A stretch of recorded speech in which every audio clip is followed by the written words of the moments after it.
So, how has theater affected you personally?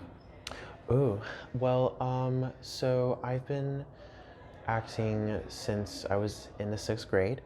Um, and I basically used it essentially to be everything that I thought I couldn't be. I didn't think I was very interesting or cool at school. I was the only minority at a private Christian school growing up in a town with 600 people in it. So it was very limited for me to feel like I could be something different. And if I was different, then I was judged for it. Or if I was for acting different or acting too feminine or acting, too black, too white, too anything for people that's overwhelming. Where in theater, I could be whatever I want. And it's okay because I'm acting. And no one can judge me for it because I'm putting on a role and a performance and letting everyone get to know this is me, and I can be as confident as I want and have all these lights and people just staring at me. And I don't know, when I was little, I was drawn to it. And then it became, as I got older, something more of theater for social change, where I want to use it not only just for myself, but to help other people develop that confidence, to develop that surefulness within themselves that you're important and you have a voice. And I think it has really evolved for me since coming to college that I want to use theater to help others. Um, I don't know, just talk about yourself. I don't know, like how's your day? Myself, my Yeah. day. Um, uh, my day was stressful, honestly. A lot of things going on. Oh, there you are. Yes, my day is stressful, honestly. A lot of things going on, both mentally and physically for me specifically. I know a lot of times people like to present themselves as their best selves and happy and energetic and stuff like that, but oftentimes it's that we're always feeling and thinking. And, I'm giving myself permission to be sad. I'm giving myself permission to recognize and let people know, hey, I'm not really feeling well, and letting people know, hey, I need a mental health check. I need somebody to ask me, how I'm doing. And I had that recently, and it was nice. It was nice to have that today, to let someone know. So, you were saying about working neuropathic. I think that's something that you said. Yes, neurological ways. So Yes. essentially, like in any case within mental health, you usually uh, something is imbalanced. Homeostasis is not balanced. Something, whether it be a chemical level or neurotransmitters, are being sent to the wrong place, or too many of them, or too little of them, or you have too much firing of this neuron or this.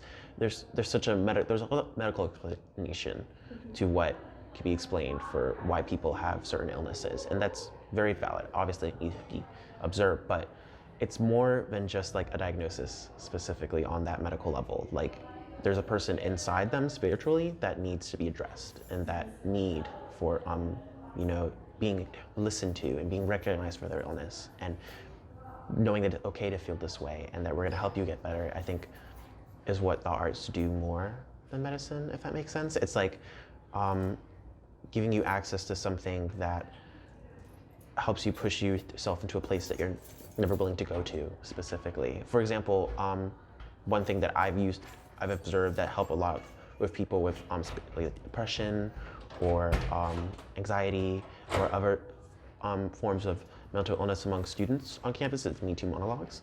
So I recently directed this show this past January, where we had different students all over university submit monologues anonymously, and other students perform them. And during the show, it was so powerful to know that these stories were the actual people going through different mental illness, such as depression, anxiety. Some people also had suicidal ideation as a result of their illnesses, or they had, it was just so much. It overwhelms me even thinking about that, honestly. And I had people come up to me saying, wow, I never knew someone else had the struggle with mental health that I did, and I didn't know that people were going through the same pain I did, and I want to use what they did to get through it for my own personal being. So it just shows, not only offers the people opportunity to address what feels wrong inside, or what's hurting them, but allows other people to sympathize and understand what mental illness is. So it's a two-way street, not only just helpful for the people going through whatever they're going through, but also the people observing the performance, observing, and finally learning wow, I never knew this before. Okay, perfect. All right, so not the camera, at me. Yeah, There we go. perfect. So, why do you think that psychology and theater work together? So in my history of studying both psychology and theater, I have worked since high school with kids with special needs, autism, ADHD, etc., and help them develop their social skills and communication skills, making eye contact, different things that people with these disabilities may not have that the average person does, and use theater to help encourage them to connect with others, to learn these skills, to learn how to make this human connection with people, and to make people less afraid of them, essentially. Because I know there's a stigma with mental illness that because you're different from me, I can't communicate with you. Or theater, you can be anything you want to be, and you communicate with anyone, and no one cares. And it's wonderful and it's beautiful, but it really opens up people's ignorance or people's closed off minds and lets them know that, hey, like, I'm just like you. And so I think even more than the psychological and scientific perspective of theater, actually literally training the brain to have better reaction times, better eye contact skills, better facial expressions, literally improving the aspects of your personality or emotions. It just helps you connect, and I think that's ultimately what all humans want to do. So you mentioned the role of Brody is very special to you. Why is that? Well, I don't know. It's just, first of all, Brody's literally me. If you ask a lot of different people who did see the show, they're like, Dara, you weren't acting, that was you. But like, honestly, just in a person experiencing what it's like to be gay in college is really different and really unique. And Grindr is one of those topics. Essentially, the show is about this boy and his friend who are both gay, and they're both trying to figure out relationships during college. One's a lesbian and one's gay, and for him specifically, he tried out Grindr recently, has no experience whatsoever, and it doesn't know anything at all what he's doing, and it focuses on one of his hookups, and no one really knows that, like, how weird and awkward it is to have someone know your location and just show up, and like, you know, how does it work, you know, all that type of thing. Like, and I don't know, it was just those experiences, those things that people don't want to talk about, is because they're uncomfortable or it's weird, or I had to do that on stage publicly in front of people and be so vulnerable and be vulnerable about my sexuality in front of people. A lot of people didn't know I was gay until they saw the show. And then, like, so it was just one of the most terrifying yet exhilarating experiences of my life, and I will never forget it whatsoever. I don't know, I think I was the most confident and free, and it was just fantastic. And I just wish more people had that experience and that feeling of being whatever they wanted to be without any inhibitions.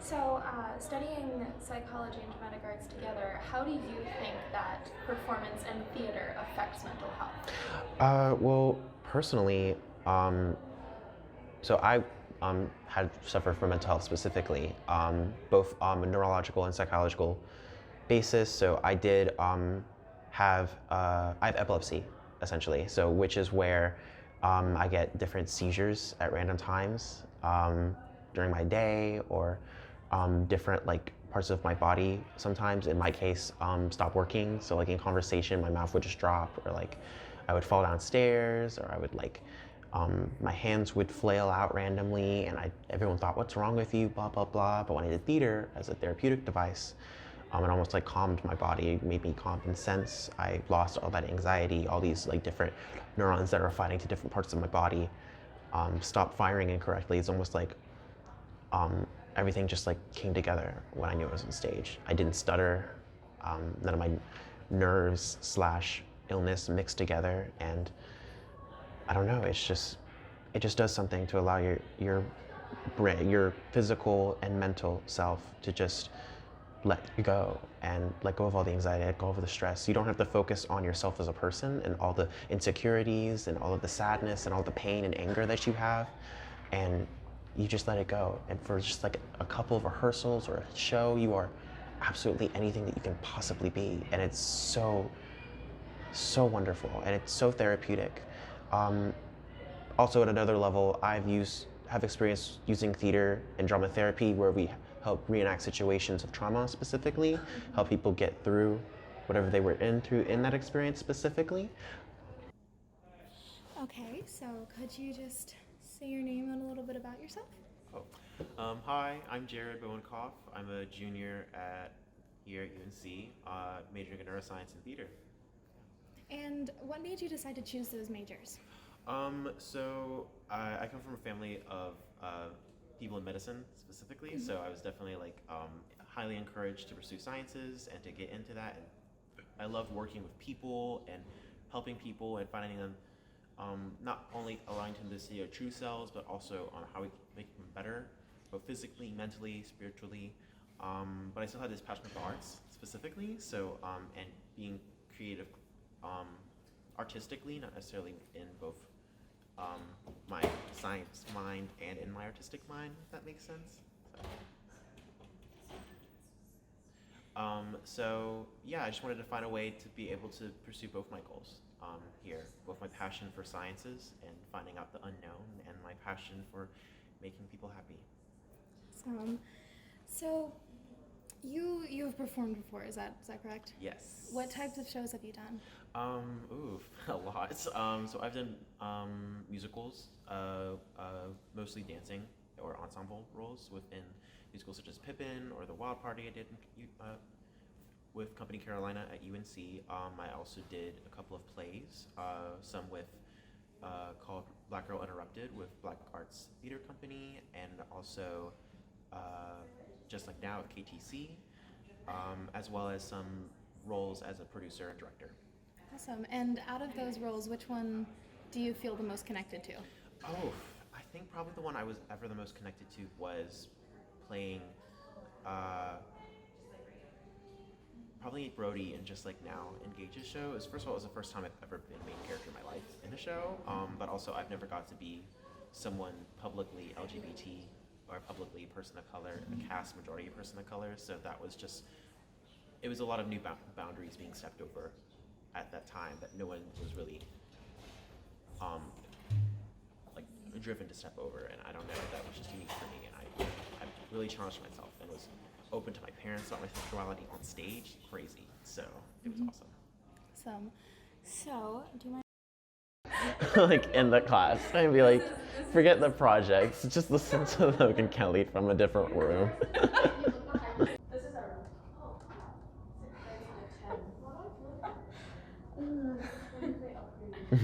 Scene change.